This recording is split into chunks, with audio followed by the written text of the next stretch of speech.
What up, mga solid subscribers, no? So, ngayon guys, meron tayong mga papanoorin po, no? This is a video po na nakita ko lang sa Facebook, no? Itong mga video na to, no? And meron dito guys, unang-una na papanoorin is yung I think ihuli ko na yung ano, yung meron dong part na basta. Unahin natin guys yung sa graduation, no? Ginagamit po talaga yung kanta ng Mahalima sa graduation, no? Which is wow, grabe, napaka-solid, no? So tara, tiyan natin 'to maigi, no? Saan na yan? Hanapin ko lang. Okay guys, eto, meron dito Tagaytay City Science National High School, no? So napaka-solid, no? Kasi di ba, na-appreciate nila yung musika ng ating Mahalima. So without further ado, let's all watch this.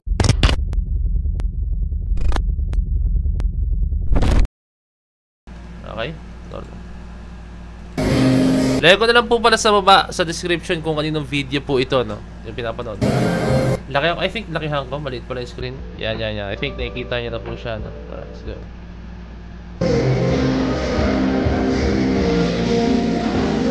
Okay, go up. Nice one. Nice.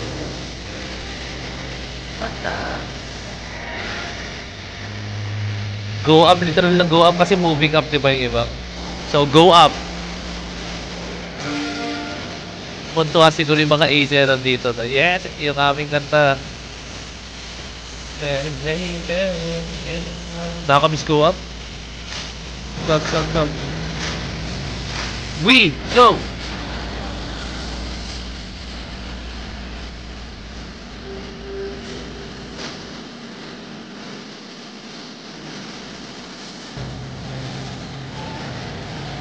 Ang cute ng mga gawin, You go up! Yeah. Dahil isang ka.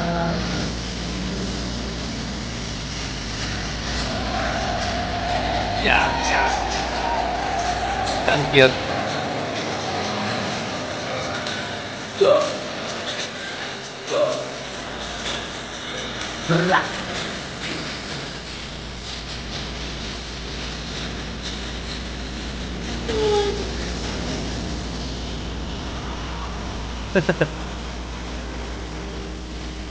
We go up.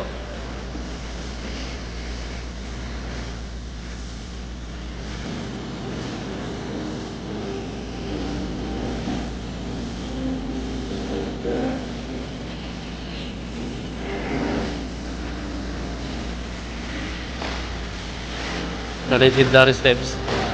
Wala nang maisip, let's clap. Oh, joke lang ha. Legendary guys ako yun. Pag wala nang maisip, clap na guys, clap na lang.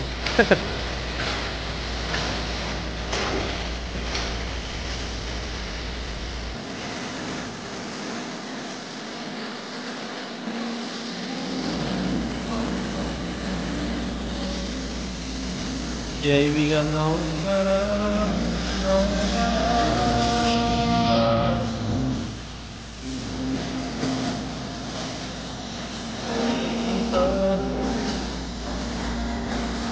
yeah, we can go up. We go up. Yeah. Beat the stand.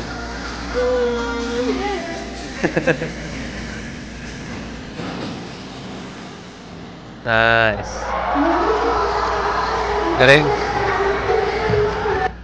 Din naman guys sa mga gantong klaseng moment. Okay, sige, okay na yung sabay-sabay siya guys. Pero hindi mo naman kasi kailangan ma-achieve dito is yung super duper mega ultra sabay na walang mali, no? So lahat yan guys, yung lahat ng graduate na yan, hindi naman lahat yan dancers, no? So yung iba nagsasabi, ano ba yan?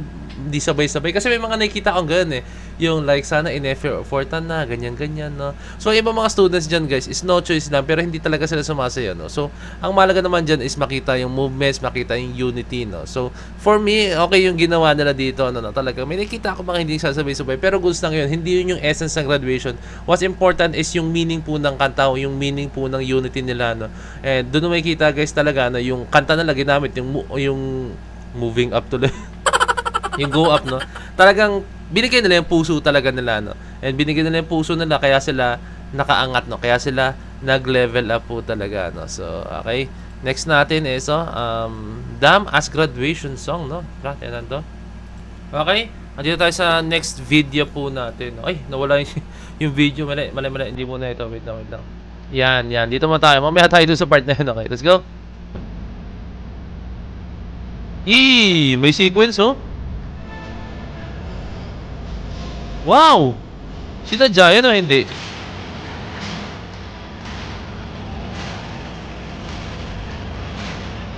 What you gonna do? Okay.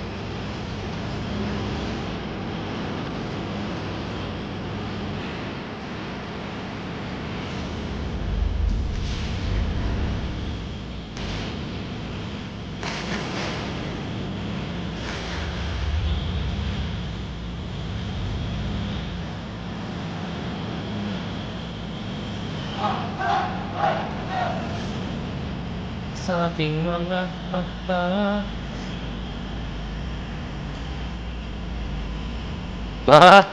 Dumadansol na steps, ha? Ang hirap naman ng steps. Ba't nag-b-boy sila?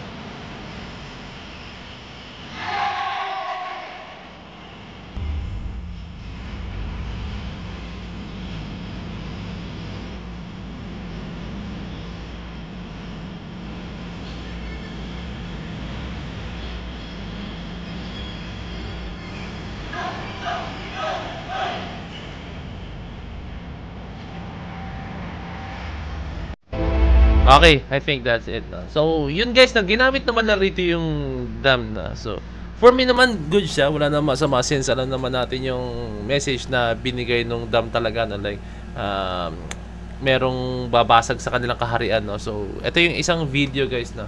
Okay, no? So, habang inahanap ko. Yun nga, yung message ng naman yung dam is halos related naman dito, no? Kasi yun yung isa dam, diba, no? Parang may bumabasag sa kaharian niya pero tuloy-tuloy lang siya, no? Tapos marami kasi hiling ng SB19 sa ganyan, mga double meaning.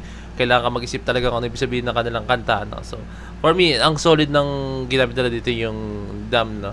Although na maraming kanta ang SB19 na mas fitting sa graduation, no? Don't get me wrong, mas very fitting sa graduation, no? Pero syempre, so, this is kind of new to me dahil yung dam ginamit sa graduation song, no? Okay din siya guys kasi yung meaning naman ng kanta, no? Wala problema, no? Pero for me, okay siya na pang graduation song din po talaga, no? Okay? Dito tayo sa next video na papanoorin po natin, no? Okay. I'm very sure guys, tataka kayo kung ano po itong next video. Yan. Okay, tayo nyo maigi.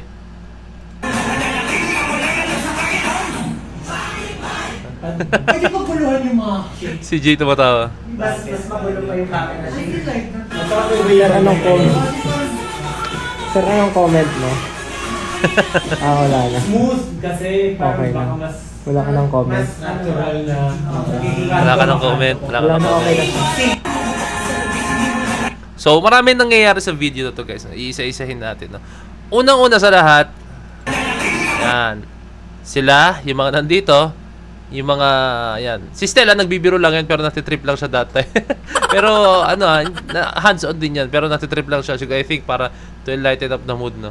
So, nakikita nyo? Andito rin si Pablo, I think, eh. Yan, doon si Paen. Naaninag lang. Ito lang mahirap sa reels, hindi ko mabalik, eh. Okay, no? Andun si Pablo, andun si Justin. And then, may kita nyo, hands-on sila. May rinig nyo sa boss nila na pwede bang ganto yan. So, nagsasuggest sila sa, I think, sa MV kung ano po yung, gusto na lang isuggest. So, may kita nyo rito guys na pag binigay sa kanila na yun na. Hindi, gusto ko gawin namin yan like hands-on kami dyan. Pwede bang ganito, no? Meron iba kasi mga artists na talagang pag binigay sa kanila, yun na. Pero sila hands-on sila. Gusto nila, alam nila kasi yung yung trabaho. Alam nila kung paano trabaho talaga. No? So, alam nila yung blueprint ng SB19, no? Since sila, hands-on sila talaga way back before, no? So, okay, doon tayo sa part na yan, no? And then dito, hindi naman tayo sa part na pati-trip ni Stel. So, dito guys, no? Si Stel, ito, yung una guys, hands-on sila, nakikita nyo, no? Sa ginagawa nila. And then, pangalawa dito, si Stel, nanti-trip. Si Stel, nanti-trip po dito, no? Tapos, may kita nyo naman guys, na talagang enlighten up nyo yung mood talaga, no?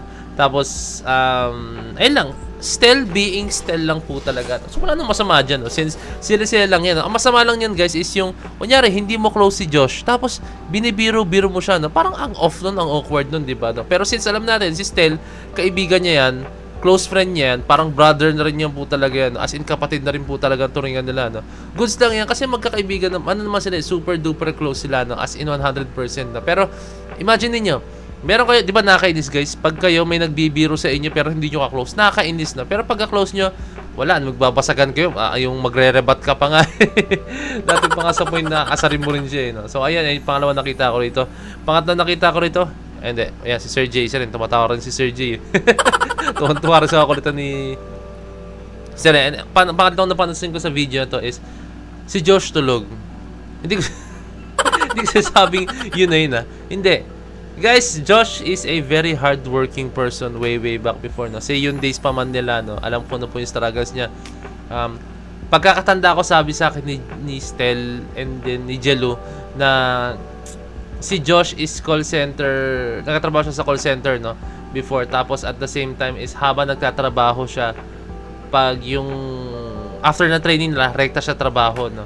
Ay, ang hirap nun, guys, kasi alam mo yun, yung time na nagta-training na kayo, which is, kunyari, ako, trabaho ko is umaga hanggang hapon. Like, uwian namin, 5:30 to 6, ganyan. And then, ang training na namin is around 7 to 9 or 7 to 10. So, after na, direkta tulog na ako, no? Mahirap yung ganong klaseng maging routine mo, no? Pag nasa training ka, after nun, papasok ka, no? Kasi diba lahat tayo pag gusto natin papasok sa work, fresh tayo, no?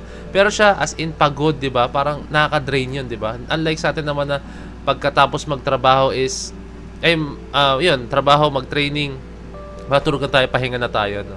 So, mahirap, ang hirap nun yung struggles. At the same time, dito masabi guys na si Josh po talaga is, talagang siya, hardworking din po talaga si Josh. I think pagod siya. Ito lang yung time ng mga pagpahinga siya, no? Ayan, may mga ganyang klaseng moment po talaga. Hindi na alam kung bakit nakatulog si Josh, pero I'm very sure guys na hindi siya makakatulog kung walang tawag dito, walang saysay yung naging dahilan kung bakit siya napuyat, no? I'm pretty sure dahil po yan sa kailangan niyang for something, like syempre alam niyo naman, gamer si Josh, kailangan niya rin from time to time mag-appear sa kanyang mga agenda, no? Hindi lang naman, syempre, although na alam natin malaki yung role ng SB19 sa kanyang pagkatao, no? Pero at the same time, as individual, si Josh, meron din niyang pinagkakabalahan, no? So, yun guys, ayun lang. Ang SB, tatandaan nyo lang, magbibitaw na lang ako sa inyo ng isang salita, no? Ang SB19, hindi yan gagawa ng isang bagay na walang kabuluhan po talaga, no? Lahat ng ginagawa, for me, lahat ng ginagawa nila meron po talagang kabuluhan, no? Lahat ng bagay na kinakapuyat nila, kinakapagod nila, lahat po yan may dahilan. Lahat po yan meron po talagang kabuluhan, no? So, ayun lang ang nakikita ko, no? Ngayon po ba sila magloloko? Ngayon po ba silang gagawa ng mga nonsense things? Alam naman nilang nandun na sila sa taas, guys, no? So, I'm pretty sure, guys, hindi nila hayaan na masira yung pinaghirapan po talaga nila. So, ayun lang. I hope na naging informative ako, naging ako sa inyo, na may mga nasabi ako sa inyong mga bagay na may enlighten up yung mga pananaw natin sa mga bagay-bagay. Hindi lang sa regarding sa SB19, pero regarding din po sa ating buhay kung paano tayo mag-move forward sa mga bagay-bagay. So, yun lang guys. Maraming salamat. So, this is Point of Signing Up. Peace. Let's see.